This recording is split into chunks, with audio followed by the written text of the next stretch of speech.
Hey you guys, it's Ruby back again with all your Las Vegas news and updates, this time for the month of February, and we have a ton to cover. One of the most well-known hotels on the Las Vegas Strip getting sold, resort fees actually not going anywhere. Before we get started, if you're new here, hey, my name's Ruby. I make Las Vegas content. We deliver these news and updates every single month, so if you want to hear more about Las Vegas, make sure you hit that subscribe button. It's free to do. Thank you so much. Let's get started right away by talking about MGM Grand. The Wet Republic is getting a remodel and a rename to Palm Tree Beach Club.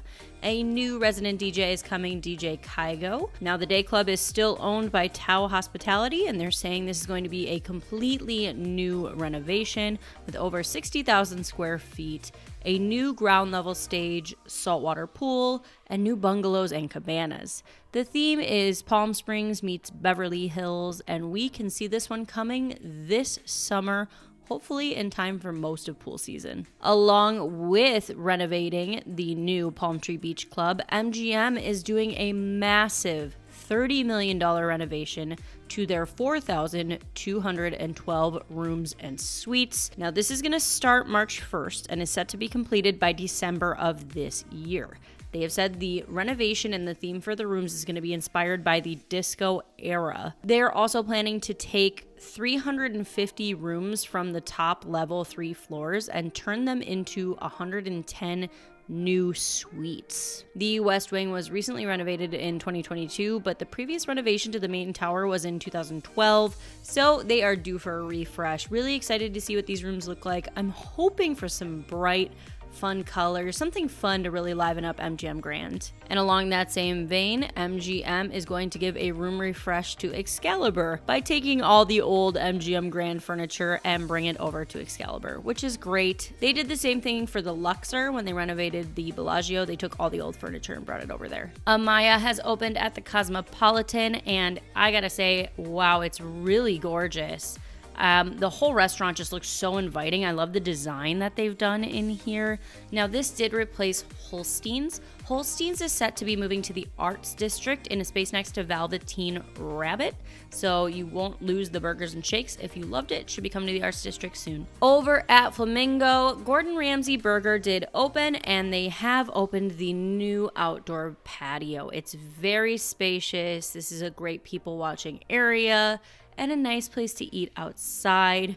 Side note, we went and had Gordon Ramsay for lunch while we were filming, and man, 2 burgers with truffle fries, a beer, and a soda, $100 before tip. So good burgers, but very pricey. Havana 1957 did officially open. This is a really fabulous restaurant, great size, and you can see that there is a whole middle area stage for them to play Cuban music. Did take a look at the menu. It does look like they're serving breakfast, lunch, and dinner in this location. We are definitely going to have to go and check this place out. I'm getting a lot of questions about the Flamingo pool. So right now, still very much kind of a dirt pit. It does look like one of the circle pool areas over in the corner got filled in. It also looks like where the waterfall used to be might be converted into like a restaurant area or seating. Now, I don't have an exact date on when this is going to open, but over on the Flamingo's Go Pool Instagram page, they are now hiring for all positions starting this month. So looks like they're getting ready to hire. I'm hoping they'll be open sometime early pool season. Maybe not right at pool opening, but maybe sometime early in the summer or late spring. Over at the Venetian, we did check out Jelena, which did open. We got a chance to talk to the people inside. Really gorgeous restaurant, and they said that the theming here is beyond farm to table. So the original location is in Venice Beach, and they're known for like driving out to get the freshest ingredients with ever-changing menus. They said that's why their menus outside are actually paper. Definitely gonna have to check this place out. And right around the corner from Jelena, Côte Steakhouse, the Korean steakhouse, is going to be coming soon. It's still scrim right now. No word exactly when that one's going to open. And in other steakhouse news for the Venetian, over up in the Palazzo Tower, Villa Azur, which was kind of like a club restaurant, closed early last month.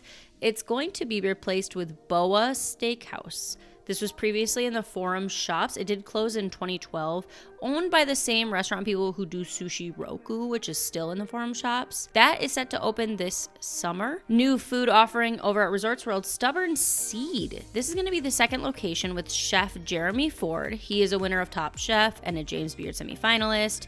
The original is a Miami-based restaurant, and they are seasonal and local inspired foods with, of course, an amazing craft cocktail menu. I was looking for booking. It looks like you can start booking on OpenTable around February 10th. So this one is set to open very soon. Over at El Cortez, eagerly awaiting the brand new, freshly renovated El Cortez. Potentially the walls could be down by the end of this January, but the official opening is going to be at the end of February. That's when they're going to be doing a press release. So excited to go see this one. Do a stay. Check out all that's new over at El Cortez. The first country residency is coming to the Sphere. Kenny Chesney is going to be doing a 12-date residency May 22nd through June 14th. It's joining a lot of other country offerings coming to Las Vegas. You can definitely go and get tickets booked now to go see Kenny Chesney. Let's talk about resort fees. The news is reporting resort fees are banned. There will be no more resort fees, but let's not get too hasty, you guys. According to the FTC, they have released new rules and guidelines about resort fees and other junk fees. They must be transparent about them. They don't have to get rid of them. It does not prohibit any type or amount of fee, nor does it prohibit any specific pricing strategies. Rather, it simply requires that businesses that advertise their pricing tell consumers the whole truth up front about prices and fees. The junk fees rule will ensure that pricing information is presented in a timely, transparent, and truthful way to consumers of live event tickets and short-term lodging. They can still have resort fees. They just have to make sure that they're upfront about posting them, which a lot of the websites, as long as they're listing it, they're doing exactly that. So I always recommend, if you guys didn't see my 25 money saving tips, you can charge everything to your room, and when you go to check out, just tell them that you spent a lot and ask if they will remove your resort fees. It does work. And also, if you're a gambler, make sure you're using a player's card and you should be able to get your resort fees wiped. In other fee news, MGM is considering premium seating at restaurant fees. This is supposedly a new revenue stream that they're throwing around called tiered seating in restaurants. Per CDC Gaming,